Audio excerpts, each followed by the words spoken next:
Tony's not having Jurgen Klopp this morning. Liverpool fan, he's a regular contributor to this show. Morning, guys. Klopp should have resigned in November. The season has become all about him leaving. We were flying until he went public. Now look at us. So we looked at them last night. They cross the city, go to Goodison and lose 2-0. Is the title race now a case of, and then there were two, City and Arsenal? This was Klopp, downbeat post-match.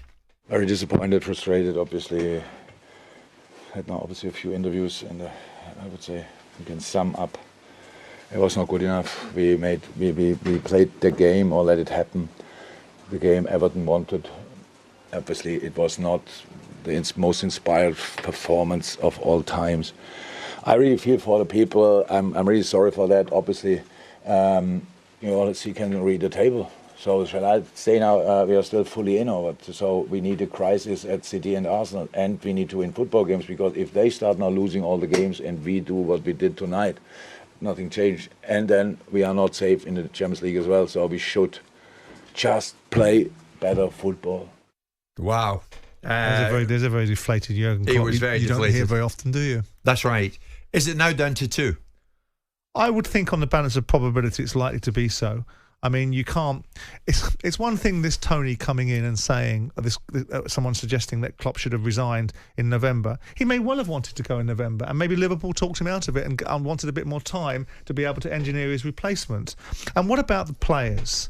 You know, it comes on top when the players, we talk about leaders and we talk about a dressing room culture, and Souness makes a point of it, and other people have made a point about having the right characters that self-start, that get themselves going, that don't require the manager to police the outcomes. You listen to Virgil van Dijk last night. He's talking about players that don't appear to be doing enough to win football matches. That's the captain of the side suggesting that certain people, he didn't want to name anybody and he wanted to back away from the inference it was making.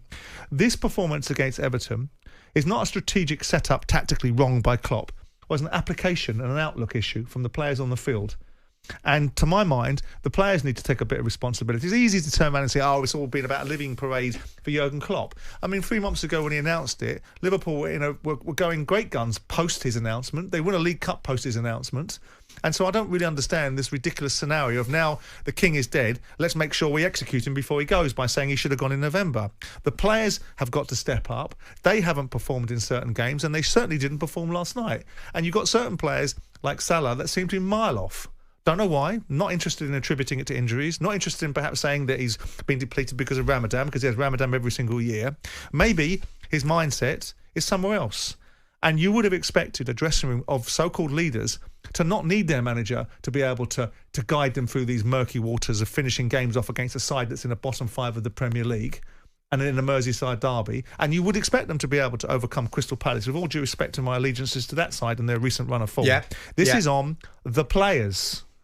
And you can blame the manager if you want. You can make it about the manager, but we have heard repeatedly and endlessly from better voices than yours and mine, about dressing room culture and the manager and the leadership qualities that require a football club to be successful. Yeah. Where is it then? Where are all these big men that we were led to believe were in Liverpool's dressing room?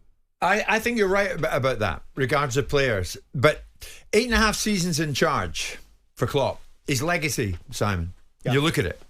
So he arrives on the scene 8th, 4th, 4th, 2nd, 1st, 3rd, 2nd, 5th, and we've yet to find out. Yeah. Behind all the fist pumps, his legacy, is it serial winner or one that fell short? I think you have to consider it in the rounds, because without the energy of Jurgen Klopp, certain aspects of the Premier League wouldn't be what it has been over the last 5 or 6 years. Manchester City would just run away with everything with points, ridiculous totals, and there wouldn't have been the competitivity. Outside of Liverpool, it's difficult to argue that with the noise and the sizzle that goes around Klopp, there isn't as much sear. It's more sizzle, because, Klopp has got this remarkable reputation. He's perceived by me, because of the brand of football that he plays, to be the best coach in the world, although the statistics don't bear that out, because Guardiola clearly takes that position. So you have to err on the side, or without being controversial, that it's a little bit less of a winner and a little bit more of a significant participator. Yeah. On AM, on DAB, via the talkSPORT app and on your smart speaker. talkSPORT.